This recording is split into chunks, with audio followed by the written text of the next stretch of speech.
So now we have both of our zippers installed. We have our front pocket lining and we have our main bag lining. So what we're going to do is we are going to fold those two parts away from each other. Now, you don't have to be particularly accurate with this bit, but you do need to just kind of keep this out of the way. So I just usually pop a couple of clips. And this is the exterior panel. What we're actually going to be joining together are these pieces. So we're going to match up the sides on your lining pieces.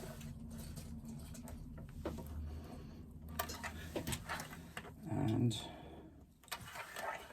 clip them in place.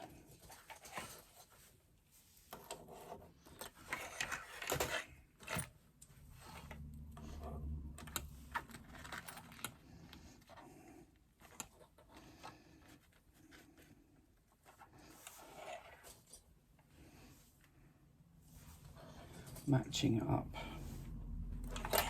all of the edges.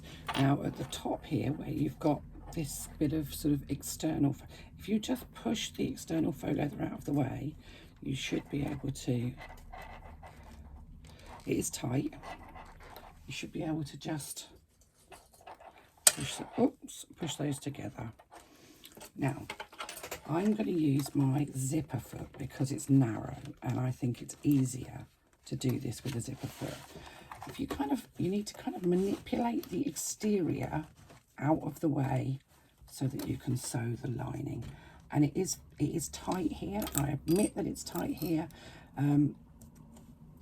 but it does work. So I've just lowered my needle in where I want it to be, and I'm just going to go forwards and backwards just to see. I find this easier to do with my zipper foot on because it is tight at that space.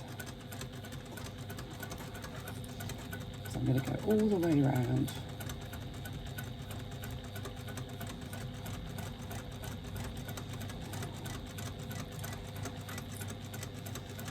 The seam allowance is given in the pattern.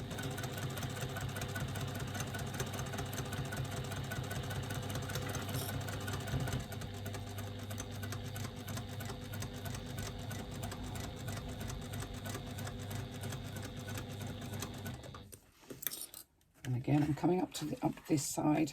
I'm just going to take those clips off of the outside. I'm just going to move the zipper pull out of the way on the top zipper because that does get in the way. And again, I'm just going to use my finger to kind of push the exterior out of the way so that I can get to the lining. You do have to be quite firm. You've only got ½ an inch of wiggle room there. In fact, you've got a bit less. You've got about 3/8 of an inch of wiggle room.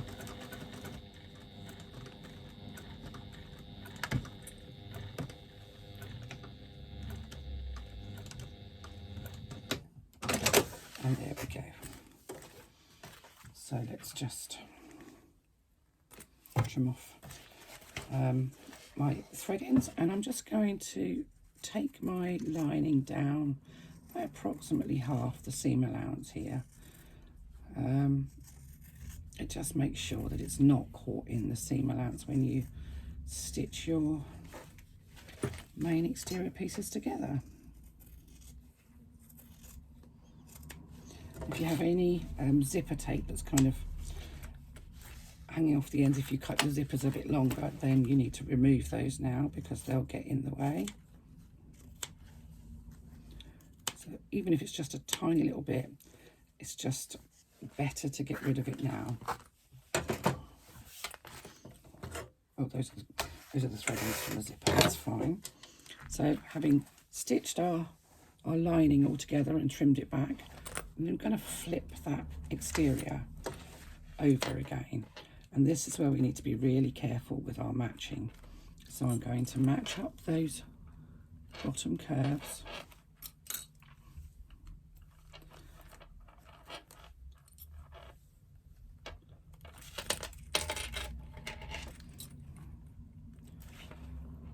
This is where you know if you've cut your faux leather really accurately,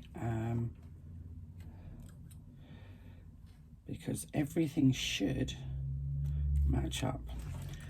And that's actually probably more difficult with a curve than it is with a square cornered one. But I like the curved one. I think it's quite pretty. You do have the option if you want to use a make it more square, you can do. There's dotted lines that will give you a sort of square version on the pattern. Now I just need to change my foot, and I will need to change my bobbin as well because I've got purple thread in my bobbin, and that's not what I need. I need green. So do I have a green bobbin? No, I don't. So I'm going to have to thread up a green bobbin.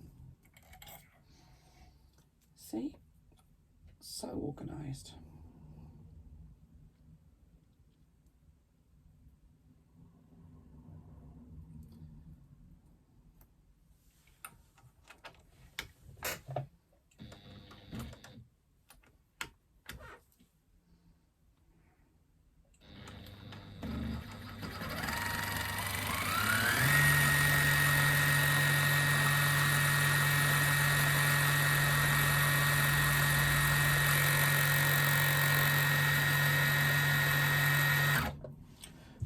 I don't need a full one.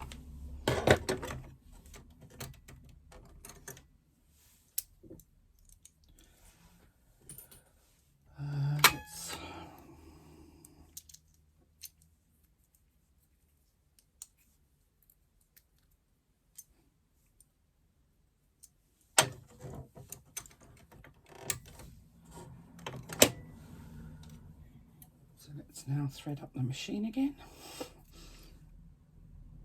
Gotta love being really organised, haven't you? Are you an organised sewer? I don't think I'm organised at anything. I think I am. When I start, and then I start doing it, I realise that I'm not actually not very organised at all.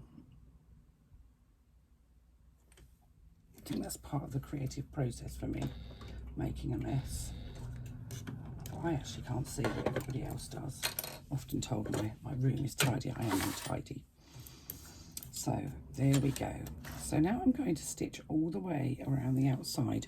Going to use an 1/8 of an inch seam allowance, and I'm looking on both sides just to make sure that all of my edges are absolutely matched up.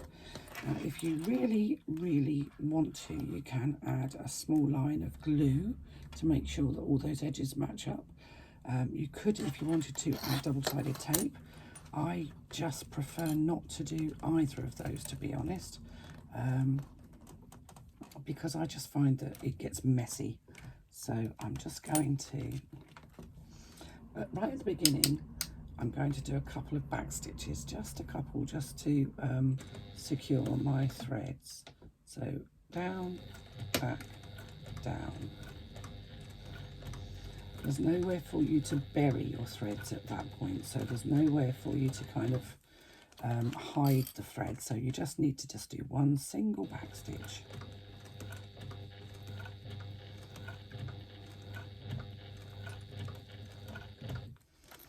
And very carefully and very slowly.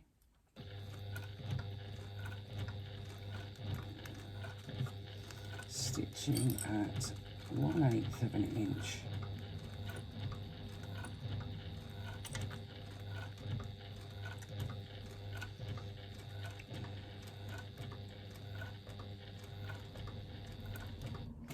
It's always better if you can get a nice rhythm going, that you don't actually have to stop and start all the time. Obviously I tend to get slower as I go around the curves because I want to make sure that I've got perfectly neat curves. But when you're going along a straight area like the bottom or indeed the side, just get yourself into a nice rhythm. Don't need to speed. I'm using a Teflon foot. I still only have a size 14 needle in my machine. It's a universal needle. Please don't use leather needles and sewing faux leather. Leather needles are designed to stitch through leather, which is a skin and fibrous, and they have a sort of blade on the side of the needles. They're designed to cut through the fibres of the real leather, the skin, and the fibres kind of self-heal behind the thread as it goes through. If you use a leather needle on faux leather, you end up slicing through the faux leather, which isn't fibrous, it's effectively plastic and fabric. And you will, if you're not very careful, or if you're very unlucky, you will perforate your faux leather. Your stitch line will not last as well if you use a leather needle as it will if you use a universal needle. Likewise, I don't like to, I know I've seen a lot of people saying we use a denim needle or a top stitch needle, both of which give quite large holes, and both of which I think are completely unnecessary. The bigger the hole, the more risk there is of perforation. It's just, it seems unnecessary to me. So universal needle all the way, but definitely not a leather needle. So I'm going right back to the top, and then I'm going to back stitch once and go forwards.